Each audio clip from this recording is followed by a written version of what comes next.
normally, like everyone else, but you're going to have a lot of problems with your motor skills, which can be your whole body, your hands, your arms, and especially your mouth.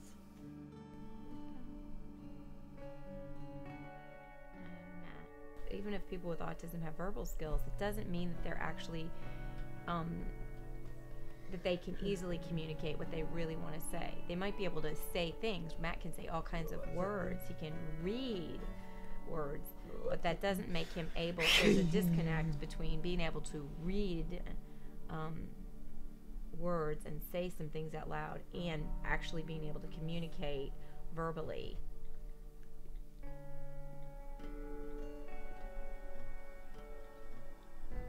Water.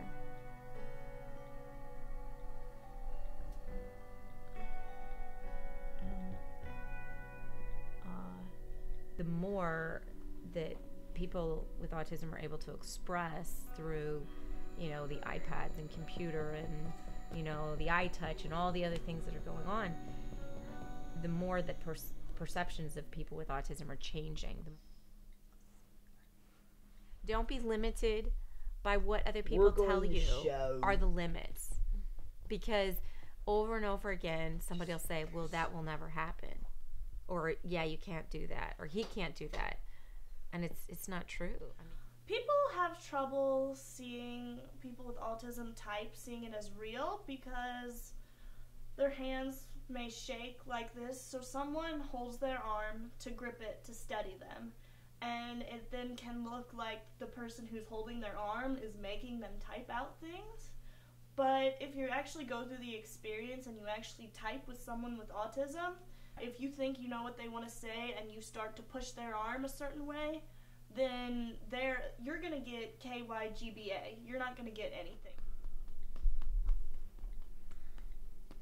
10, 15 years ago, you know, it was really assumed that people with autism, that most of them had a very low IQ, and if there were some people out there that, you know, had some savant skills, that it was very isolated, or they might just have one or two things that they were really sharp, you know, or good at. People with autism really are just regular people who suffer from a communication disability. But then they have other skills that, you know, are great. They see things in different ways. They, you know, can have phenomenal memory. They can be very deep because they're not talking a lot. When you've got a lot more time to kind of develop inside, you know, if you choose to, you know, they do tend to be very deep people and deep thinkers because, you know, they are in silence. Most people with autism, if you look at them, as they get older, they become calmer. And it is, I think it is because they begin, you know, they keep working on sorting out their sensory system, and they find ways to adapt or, you know, to cope.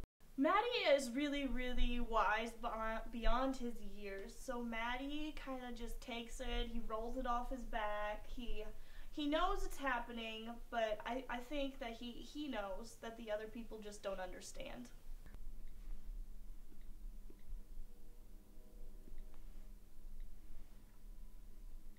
Everybody with autism tends to find, as they go on through life, find those coping mechanisms so that they can manage, because I think they do begin to figure some of this out, and then hopefully too, you know, if they're getting therapy or they're, you know, different strategies that that their families could help them with to organize their sensory systems, and that really does make a difference too. He just doesn't shut down. He's got like the energy that's like coming from this body. I mean, if you look at him, he is in constant motion every moment that he's awake.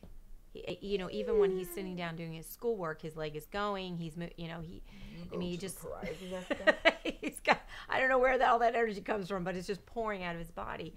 And so the physical stamina to keep up with that, like I said, now the hanger is a huge coping mechanism for him because he can tap it, he can move it, and it's sort of like a release, like people, how they shake their legs or they tap a pencil or whatever. If you can imagine being in a rock concert, magnifying it 1,000 times, putting Mozart on top of it, and then trying to communicate and have a conversation with somebody, it is, sent in a sensory arena, overwhelming.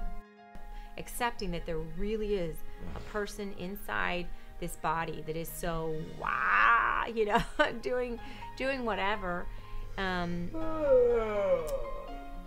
that is intelligent and caring and who has feelings,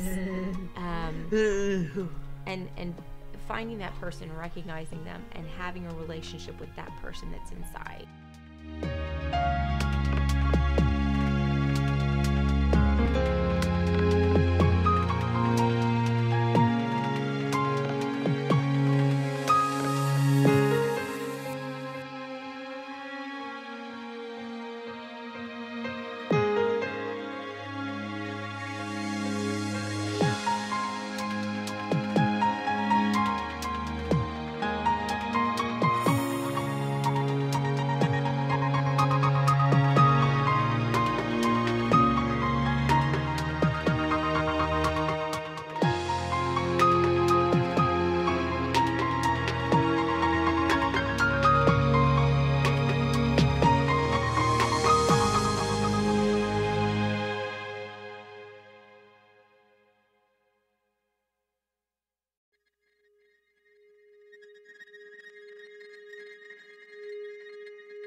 Should I talk like this?